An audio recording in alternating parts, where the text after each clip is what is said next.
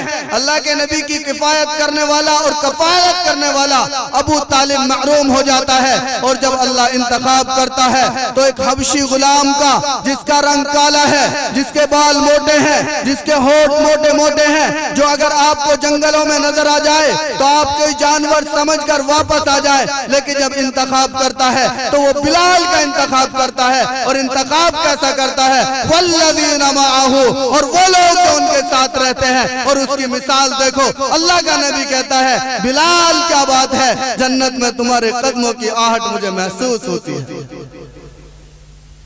یہ انتخاب خدا ہے۔ اور جب رد کرنے پر آتا ہے آپ کی پیدائش پر خوشی منانے والا اور اپنی باندی کو آزاد کرنے والا ابو لہب وہ ٹھوکریں کھاتا ہے، قیامت تک اس پر لعنتیں برستی ہیں۔ اسی لیے میں کہہ رہا ہوں اگر کوئی عالم ہے انتخاب خدا ہے، کوئی حافظ ہے یہ انتخاب خدا ہے، اور جس کو اللہ بڑا بنا دے، جس کا انتخاب خدا کر دے، دنیا کی طاقت نہیں ہے اسے نیچا دکھانے کی۔ آپ اور ہم کون ہوتے ہیں اس کو نیچا دکھانے والے؟ تو میرے محترم بزرگ اور دوستو، لوگ کہتے ہیں مدرسے بہت ہو گئے، کیا ہمارا بچہ ناظرہ پڑھنے والا بن گیا؟ کیا ہمارے تمام لوگوں کو نماز کے مسائل آتے ہیں؟ کیا ہمارے تمام لوگوں کو حج کے مسائل آتے ہیں؟ روزے کے مسائل آتے ہیں؟ ابھی جنازے کی نماز ہو جائے تو 50-60 لڑکے تو آپ میں سے نکل کر باہر کھڑے ہو جائیں گے، جبکہ آپ کو اندازہ اور معلوم ہے کہ صرف 4 تکبیر اللہ اکبر بھی کہہ لے تو ہماری نماز ہو جائے، لیکن پھر بھی کھڑے ہو جائیں گے۔ اسی لیے ان مدرسوں کی قدر کرو، ان کی اہمیت کو سمجھو۔ ایک محمدی دارالعلوم ہے، کبھی وہ کعبۃ اللہ میں چلا ہے اور کبھی شیب ابی طالب میں چلا ہے اور کبھی وہ صفا کے چبوترے پر چلا ہے مسجد نبوی کے سامنے، اور ان کی چین بائی چین اور سسٹم بائی سسٹم آج قوال تک پہنچا ہے۔ وہاں بھی قال اللہ قال الرسول ہوتا تھا، یہاں بھی قال اللہ قال الرسول ہوتا ہے۔ اس لیے ان کا حوصلہ بن جائیے۔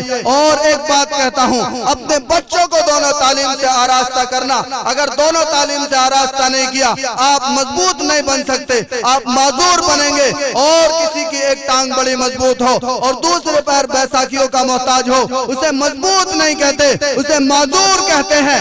اسی لیے آپ دونوں ہاتھوں کو مضبوط کریے، اور آپ کے ہاتھ میں قلم پکڑنے کی طاقت بھی ہو اور اپنا حق حاصل کرنے کی بھی ہاتھ میں طاقت ہو، اور پھر مضبوط معاشرہ آپ کا وجود میں آئے۔ اس لیے دونوں تعلیم سے بچوں کو آراستہ کرو۔ میں نے پوچھا یہاں آتے ہی کیا تعلیم دونوں ہوتی ہیں؟ کہا جی دونوں تعلیم ہوتی ہیں، رنگ اسلامک ہو، کلچر اسلامک ہو، تہذیب اسلامک ہو، اور تعلیم اتنی مضبوط ہو کہ جہاں ہم جائیں ہمارے چرچے ہوتے چلے جائیں۔ اس لیے دونوں تعلیم سے اپنے بچوں کو مزین کیجئے، آراستہ کیجئے، اور ان مدرسے والوں کے معاون بنیے، اپنی رائے کے ذریعے سے بھی، پیسے کے ذریعے سے بھی، اور تمام چیزوں کے ذریعے سے۔ جیسا قاری صاحب نے بتایا کہ آپ لوگ ان سے جڑے ہوئے ہیں، مدد کر رہے ہیں، تعاون کر رہے ہیں، اور آپ کا بیٹھا ہونا اس بات کا ثبوت ہے۔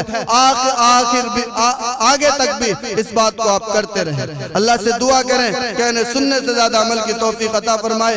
میں ایک بات یہ، آج بہت سارے الفاظ کٹ رہے تھے، اس کی وجہ یہ ہے کہ کچھ نیند نہیں آ رہی، کچھ سفر میں تھے اور سر میں درد، اس وجہ سے میں جس انداز سے بولتا یا بات کرتا شاید نہیں کر پایا۔ کسی کی شان میں کوئی گستاخی ہو گئی ہو اور کوئی عالم یہاں بیٹھے ہوئے ہیں، کوئی میری زبان سے لفظ غلط نکلا ہو تو آپ اس بات پر مجھے مطلع کر سکتے ہیں، اور سامعین کے دل میں کوئی بات اگر میری طرف سے غلط پہنچ گئی ہو، غلط لگی ہو تو میں معذرت خواہ ہوں۔ آخر دعوانا الحمدللہ۔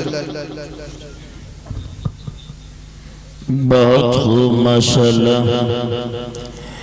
یہ تھے جناب حضرت مولانا و مفتی تصور برنی صاحب، محتمم جامعہ خاتم العلوم بجھڑا کالا ضلع ہاپوڑ۔ دوستو میں نے آتے ہی فہرست کو گنا دیا تھا کہ میری فہرست میں صرف 2 مقرر ہیں، ابھی تو تم نے شعلے بیان مقرر کو چھوڑ ہی دیا جو میں آپ کے بیچ لانے والا ہوں۔ لیکن دوستو میں یوں سمجھتا ہوں کہ آپ نہ اٹھیں، اگر آپ ان کو سنے بغیر چلے گئے تو میں یوں سمجھوں گا کہ آپ